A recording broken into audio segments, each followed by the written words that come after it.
স্বরাষ্ট্র মন্ত্রণালয় হারালেন সাখাওয়াত, নতুন দায়িত্বে যিনি। দর্শক শ্রোতা, বলবো যে ভাই কি দরকার আছিল?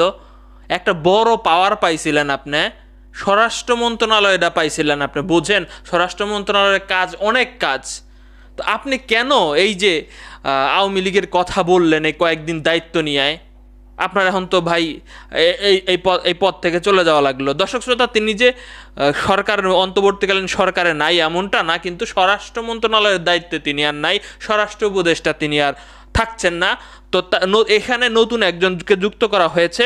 সো তিনি হচ্ছেন লেফটেন্যান্ট জেনারেল অবসরপ্রাপ্ত জাহাঙ্গীর আলম চৌধুরী। সো তিনিও ভালো একজন, দেখা যাচ্ছে যে এখানে ফৌজির কথা বলতে পারেন। তো এখানে আসলে দরকার আছে, কারণ এই মন্ত্রণালয়টা পুলিশ প্রশাসন বলেন এগুলো কিন্তু ভালোভাবে তাদেরকে ট্যাগেল দিতে হবে। সো এই ব্যাপারে ধারণা থাকতে হবে। দর্শক শ্রোতা, এম সাখাওয়াত হোসেনের কথা যদি বলি, সো তিনি প্রথম দিন দায়িত্ব নেওয়ার পরে তার কথাবার্তা প্রচুর পরিমাণে আমার ভালো লাগছে ভাই। তিনি সরাসরি, কিন্তু তার যে এতবার মিডিয়াতে আসার কি দরকার ছিল ভাই? মিডিয়াতে এত আসার দরকার নাই তো আপনার। যে কোনো মুখে কন্ট্রোল নাই আপনার, এই মুখের জবান একবার বের হয়ে গেলে সেটা কিন্তু আর ভাই ফেরত নেওয়া যায় না। এই মুখের জবানের জন্য আজকে কিন্তু এত বড় দলের আজকে এই অবস্থা। তো দর্শক শ্রোতা, তো তিনি দায়িত্ব নেওয়ার পরে তার কিছু কথা ভাল লাগছে। মিডিয়াদেরকে বলছে যে চাটুকারিতে চলবে না, চাটুকারিতে করলে টিভি চ্যানেল বন্ধ করে দিব। অসাধারণ, খুব ভালো বলেছিলেন আপনি। এরপরে বলেছিলেন আপনি খুব তাড়াতাড়ি পুলিশদেরকে কাজে যোগদানের জন্য আপনি ভরসা দিয়েছেন। আমি জানি পুলিশের দাবি অনেক ছিল, সেই দাবিগুলো হয়তো আপনি মেনে নেওয়ার ভরসা তাদেরকে দিয়েছেন। তো সেটার পরিপ্রেক্ষিতে দীর্ঘ কয়েক ঘন্টা মিটিং করার পরে পুলিশরা মিটিংয়ের পরের দিনই দেখলাম যে থানায় যুক্ত হয়েছেন ভরসা পেয়ে, আপনার কাছ থেকে ভরসা পেয়ে। এগুলো ভাল লাগছে আমার। তো দর্শক শ্রোতা, কিন্তু আপনি পরবর্তীতে কয়দিন যাইতে না যাইতেই, রাজপথে দাগ না শুকাইতেই আপনি বললেন আওয়ামী লীগের যে দল গোছাও, সামনে নির্বাচন হলে নির্বাচনে দাঁড়াইবা, শেখ হাসিনারা বলতেছে যে দেশে আসো, তুমি কিন্তু বিশৃঙ্খলা করেও না, গন্ডগোল পাকায়ও না। আবার বলছিল যে এরশাদের মতো যে জেলেও যাওয়া লাগতে পারে, এমনই হিংসা দিছিল।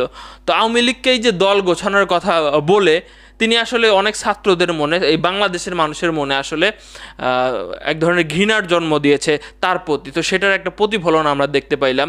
এবং ছাত্র সমাজের মানুষ থেকে কিন্তু ওই যে হাসনাত বলেন, সমন্বয়করা কিন্তু রাজপথে নেমে তাকে হুঙ্কার দিয়েছে যে সব চলবে না, এই দায়িত্ব থেকে কোনো দলের চাটাচাটি করা যাবে না, একদম স্বতন্ত্রভাবে থাকতে হবে। আমরাও চাই এই দায়িত্ব থেকে স্বতন্ত্রভাবে থাকেন, আপনার এখন কেন এইসব কথা বলতে হবে? তো মুখের লাগাম তিনি টানতে পারে নাই, এই জন্য তার আজকে এই অবস্থা। দর্শক শ্রোতা, এম সাখাওয়াত হোসেন ওনারা কিন্তু আমরা নতুন করে যে দেখলাম যে দায়িত্ব দেওয়া হয়েছে, সেটা হচ্ছে আপনার পাট ও বস্ত্র যে মন্ত্রণালয় আছে সেই মন্ত্রণালয়ের উপদেষ্টা বানানো হয়েছে।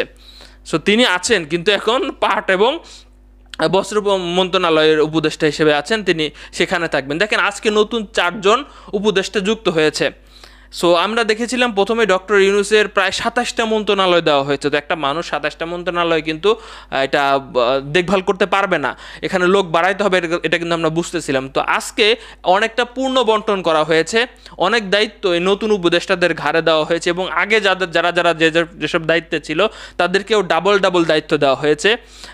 2-3টা করে মন্ত্রণালয় কিন্তু এক একজন সামলানোর দায়িত্ব দেওয়া হয়েছে। তো ডক্টর ইউনূসের একটু চাপ কমবে, এবং সেটা দরকার আছে, কারণ সব জায়গায় তো মনোযোগ দিতে হবে। তো দর্শক শ্রোতা, আপনাদের কাছে সর্বশেষ প্রশ্ন যে আসলে প্রকৃতপক্ষে আমিও চাই যে সরকার বা এরা আসলে দ্রুত, যতটুকু সম্ভব দ্রুত তারা কি করবে, এটা সংস্কারের কাজ করবে, দেশ সংস্কারের কাজ করবে। যেখানে দুর্নীতি আছে, যাদেরকে দুর্নীতিবাজ আছে তাদেরকে সরিয়ে ভালো মানুষদেরকে বসানো, এবং একটা দেশের সুন্দর পরিস্থিতি তৈরি করা, এবং এরপরে নির্বাচন দেওয়া। দেখেন আমি দেখেছি ইদানিং আপনাদের মনে অনেক মন্তব্য আমি দেখেছি যে অনেকেই ছাত্রদের উপর আবার খেপেও যাচ্ছেন। ছাত্ররা 1 মাসের মধ্যে একটা দল গঠন করবে। সো ছাত্রদেরকে ভোট দিবেন কি না, আপনাদের মতামত কি এই বিষয়ে কমেন্ট বক্সে লিখবেন। এবং এই যে এম সাখাওয়াতকে যে স্বরাষ্ট্র থেকে সরিয়ে পাট এবং বস্ত্র মন্ত্রণালয় দিলে এতে আপনি খুশি কিনা কমেন্ট বক্সে লিখবেন। আসেন 15ই আগস্টের কথা বললি। দেখেন এই যে ছাত্ররা যারা আন্দোলন করেছে, দেখেন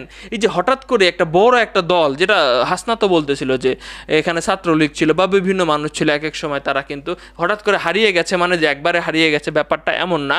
আর তাদের এত তাড়াতাড়ি পুরো দেশটা কন্ট্রোল করার মতো কিন্তু এই পুরো বাংলাদেশের ছাত্র সমাজের এক একজনের এক এক মন মানসিকতা। সো আপনি কিভাবে কন্ট্রোল করবেন? সো কন্ট্রোল করা খুব কষ্টকর হয়ে গেছে। 15 আগস্টের কিছু ঘটনা অনেকের কাছেই খারাপ লাগছে। এখান থেকে হয়তো বা এই সমন্বয় একটা অনেক কিছু শিক্ষা গ্রহণ করেছে যে কিভাবে কোথাও কোনো কিছু হইলে দ্রুত সেখানে গিয়ে সেটা বন্ধ করা। কোনো অপরাধ ছাত্ররা যদি করে সেক্ষেত্রে তাদের উচিত যে সেখানে গিয়ে দ্রুত এটা বন্ধ করা। যেমন গান বাজনা থেকে শুরু করে বলেন, তারপর একজন মুরব্বীর কথা বলেন, ওনার অনেক অপরাধ আছে আমরা দেখতে পেয়েছি, কিন্তু জিনিসগুলো তো দেখতে ভালো লাগে নাই, আমরা তো এটা না করে অন্য কিছু করতে পারতাম। সো এখানে আসলে এখান থেকে ছাত্র সমন্বয়করা অনেক কিছু শিক্ষা গ্রহণ করেছে যে যতই হোক ওনার অবদানের কথা প্রায় সবাই স্বীকার করে, যদিও বা এটা নিয়ে অনেকেই এখন অনেক ধরনের কথাবার্তা বলতেছে। তো সমন্বয়কদের বলবো যে করা কথাবার্তা ভাই, যে অনেকেই রাস্তায় যে ট্রাফিকের সাথে যারা কাজ করছে ছেলেরা, তাদের আসলে অনেকে একটু অতিরিক্ত লেভেল করে ফেলতেছে। আবার এর মধ্যে আবার কিছু চাঁদাবাজ ঢুকে গেছে, ছেলেপেলেদের মধ্যে চাঁদাবাজ ঢুকে গেছে। আমার এক বন্ধুরে শুনলাম বলতে, মোটরসাইকেল দিয়ে যাচ্ছিল, তো একটা সমস্যা ছিল, সাইডে ডেকে নিয়ে যায় নাকি একজন টাকা চাইছে। আপনারা এরকম দেখেছেন যে ছাত্রদের মধ্যে কিন্তু এক্সট্রা যারা টোকাই আছে তারা ঢুকে গেছে চাঁদাবাজি করার জন্য। সেগুলা অলরেডি কিন্তু সমন্বয়কদের মধ্যে ঘোষণা আসছে যে রাস্তা ছেড়ে দাও, ট্রাফিক পুলিশের দায়িত্ব আর নেওয়ার দরকার নাই, যথেষ্ট হয়েছে। সো এখন আশা করছি আস্তে আস্তে সবাই শিক্ষা প্রতিষ্ঠানের দিকে যাবে, এটাই আমাদের আশাবাদী, এবং দেশ একটা সুন্দর দেশে পরিণত করবে যারা উপদেষ্টা হিসেবে যাদেরকে রাখা হয়েছে। একদম যেসব জায়গায় জায়গায় সমস্যা আছে এগুলো আশা করছি খুব দ্রুত তারা সমাধান করে একটা নির্বাচন দিবে। ধন্যবাদ সবাইকে।